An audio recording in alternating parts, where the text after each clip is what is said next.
Today we're just outside Dublin, you can see it there in the background, and we're at a venue called the Explorium because we're with the Ford Explorer, the perfect family venue for a day out. Is this the perfect electric SUV for the family? We're going to have a look around the outside, the inside, and then take it out for a drive. Let's get started. I've had the Explorer on the channel a few times now, and we've had it in that Arctic blue, which is exclusive to the Explorer, but today we're in the black, and I think it's one of the better colours in it. Real American style. It reminds me of those police cruisers that you see in the US, but this one, because it's all black, it's hard to see some of the nice design features on it. Real bluff front end, and you've got Explorer written across the top here, actually molded into it. That new large Ford badge with the blue and the white. We don't have the silver anymore.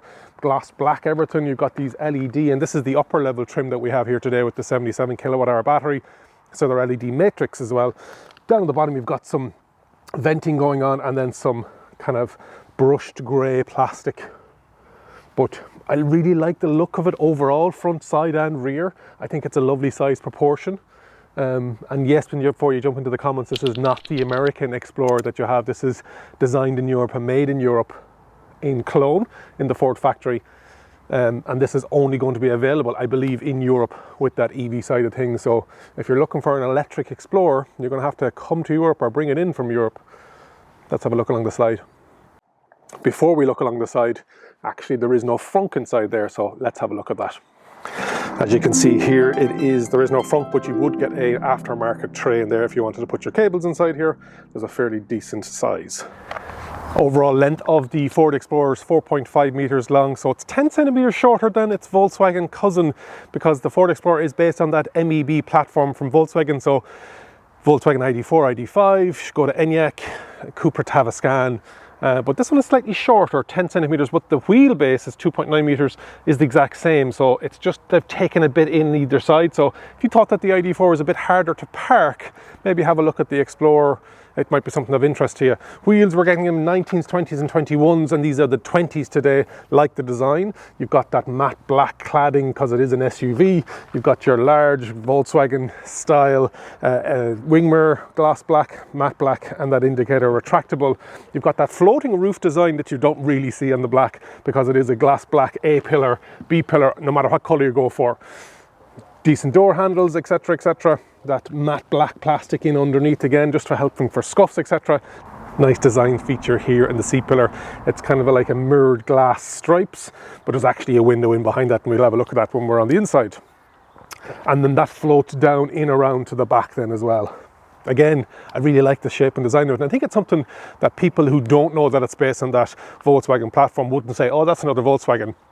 Ford have done a really good job of making the design of this different and Ford, very American, and they're leaning into that American heritage.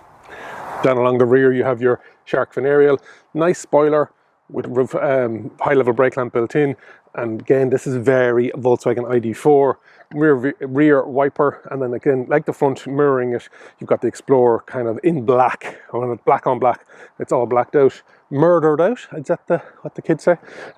You've got your LED and your indicators and your reversing lights. I like this. I like that taillight unit, your white and blue Ford badge, and this on the upper level trim is power tail lift. And you've got that boot then inside. But before we go into that, we've got that matte black, you've got that grey, etc, etc. It can tow up to 1200 kgs depending on what trim you go for. So there's rear wheel drive, there'll be an all wheel drive, and there's potentially going to be a lower battery rear wheel drive with the bigger battery, 77 kilowatt hour and 79 kilowatt hour. You've got 40-60 split with a ski hatch. That floor drops down as well, and you've got a small little area then in underneath the subfloor. Slightly smaller boot than the Volkswagen ID.4 by about 10%. So this is 450 litres, but still a decent size. Let's talk about charging. Charging is on the rear right hand side, AC up to 11 kilowatt. DC then, if you go for the 77 kilowatt hour battery, it's 135 kilowatt peak. And then if you go for the 79 kilowatt hour, it jumps up to 185 kilowatt hour peak. As I said, there is going to be a smaller 54 kilowatt hour battery coming at some stage, and then 10 to 80% is around 26 minutes is what they're saying. In the rear of the Ford Explorer, you've got these fully sculpted seats. You've got a pocket behind. That seat's set for me 188 centimeters, and it's actually pushed back because that seat on the premium trim is remembers where your driving seat positions because it's electric. Feet can go in underneath it. Knees are just about touching it.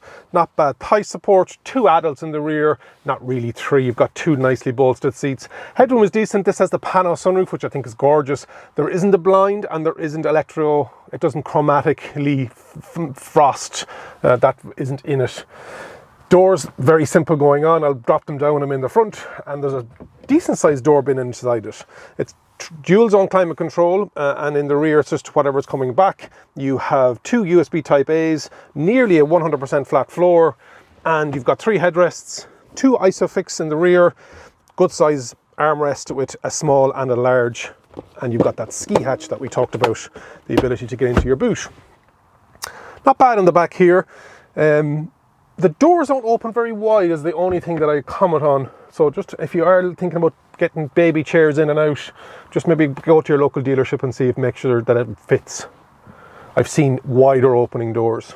Otherwise, let's go into the front. Inside the front of the Ford Explorer, you've got that nice two-tone that we see on the Capri as well. Nice differentiator from that Volkswagen side of things. You've got that harder black plastic on the top. There's a bit of squidge in it, and then that softer feeling underneath. On the door, you do have that front and rear button selector from the Volkswagen Group, and on this trim, you have the ability to open the boot. Nice big size door handle though, and a decent sized door pocket. Squircle steering wheel, flat top, flat bottom, with the Explorer at the 6 o'clock position. You do have touch sensitive buttons, again brought over from the Volkswagen Group. I have turned on my heated steering wheel by mistake, so it is something that you need to get used to and where your hand positions are. But overall, over the week, it's not been too bad. Left hand side, lights, wipers, and right hand side is your drive stalk. Over my right knee is your lights. You have that driver display unit with that frame around it. On this version, you also have a head-up display. On the premium trim, you also get that Bang & Olufsen. You get that B&O. I think somebody pulled me on it before. B&O is different to Bang & Olufsen. So the B&O sound system, which is like a UFO after landing on your dash, and it has an ambient light strip in it. This one has kind of a carbon fiber effect strip. You've got your 14.6-inch sync move screen, and it's got the My Private locker in behind us, so there is a physical bolt, again, like the Capri that we recently had on the channel. So the difference between this and the Capri, you can go and have a look at that video if you're interested in the Capri.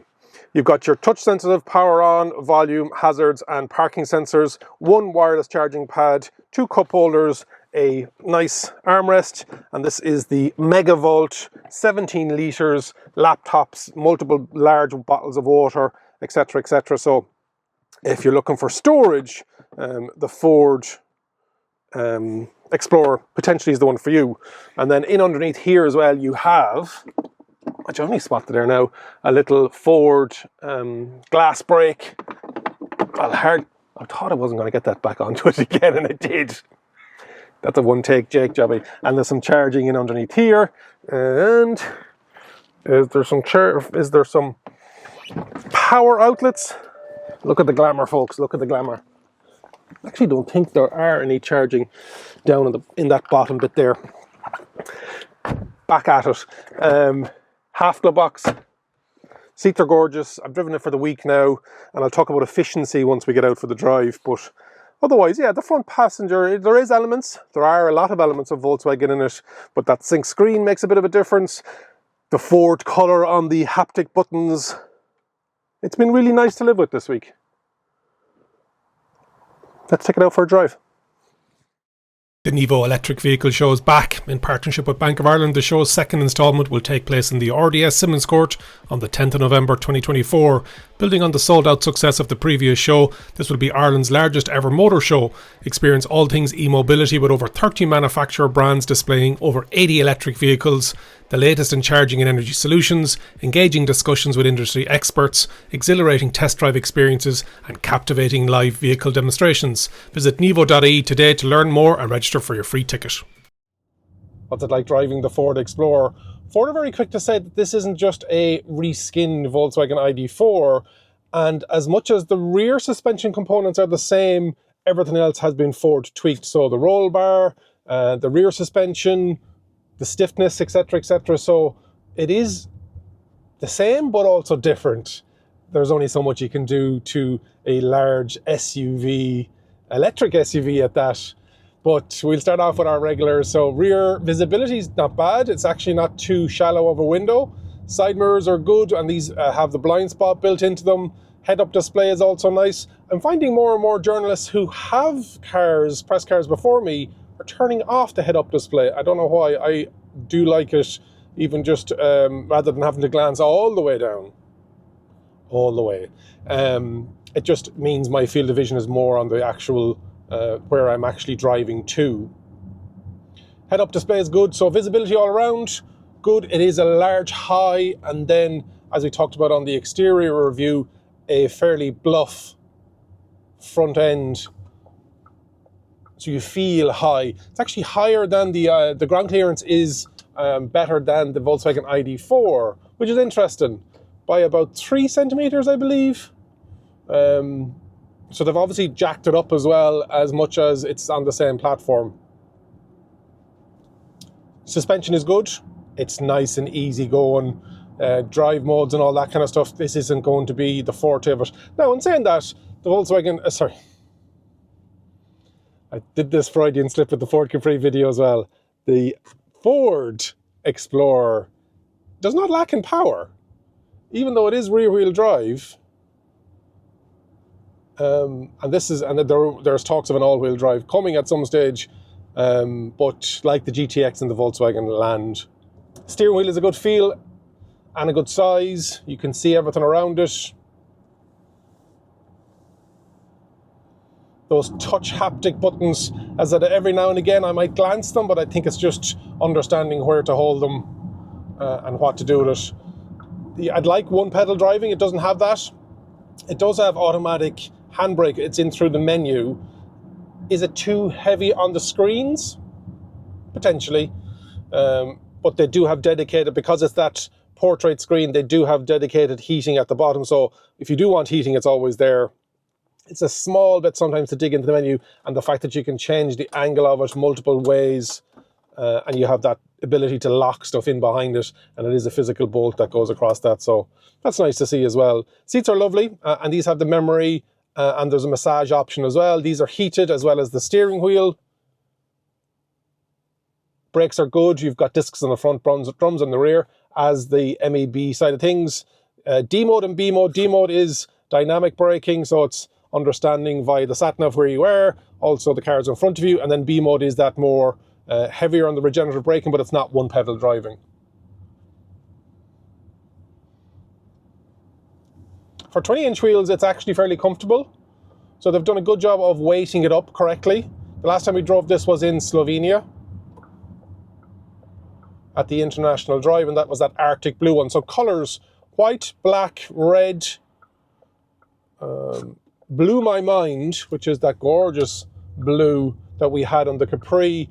And then the difference between the Explorer and the Capri is the Capri gets the vivid yellow and the Explorer gets the Arctic blue, which is kind of like that silver blue halo car that you would have seen when I looked at it initially 2 years ago in Dublin in the rain. It was a static demonstration, and then the car that I was driving in Slovenia as well a couple of months ago. Nice to see it in the black. It's a very undercover, stealthy car in black. I also saw it in white in one of the showrooms recently. So yeah, I think all the colours are and they're not all greys. There are the reds and the yellows, in the Capri, the reds and the blues, and the Arctic blue here in the Explorer. So nice colour choice. I think there's a lot of people that are going to look at this Ford, not realise that what it's made of really doesn't make a difference. If somebody likes the design, the size suits them in the rear, their Ford dealers always looked after them when they're coming out of a Kuga or they're upgrading from a Puma. Are they late to the party? Yes. Was the Mustang Mach-E? I enjoyed the Mustang Mach-E. I haven't driven it in a while now, and at the time I remember it being a good drive. Expensive, but a good drive.